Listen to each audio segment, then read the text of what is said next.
When Heidi married Peter, she knew she was taking a risk. He's a firefighter, right? So I knew when I married him that he would die before his time. You know, he was at over 200 house fires in his career. Peter didn't die in a fire. He died from cancer. You may have also known that Pete as a year-round athlete. Their words Mark Daniels will deliver in the eulogy.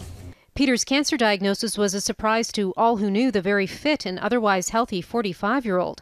A cancer diagnosis friends and family believe was brought on by the job. Our exposure to chemicals during the fires, and especially after the fires, is probably what's causing a lot of the cancers within our fire services. Ontario recognizes 8 work-related cancers for firefighters, including brain, bladder, and kidney cancer. Other studies have also suggested a higher incidence of prostate, testicular, and skin cancers. When it comes to exposure at work, firefighters differ from farm or factory workers, for example, whose exposure would likely be daily over a number of years. Firefighters tend to have very short, even infrequent exposures to high levels of chemicals and smoke, which might differ at each fire.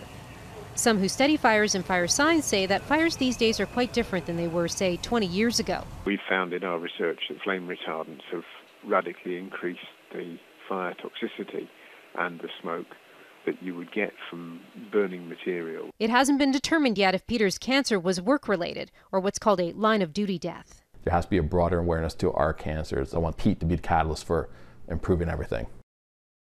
Other provinces, including British Columbia, Alberta, and Manitoba, have recognized an extended list of work-related cancers for firefighters, including prostate, breast, and testicular cancer.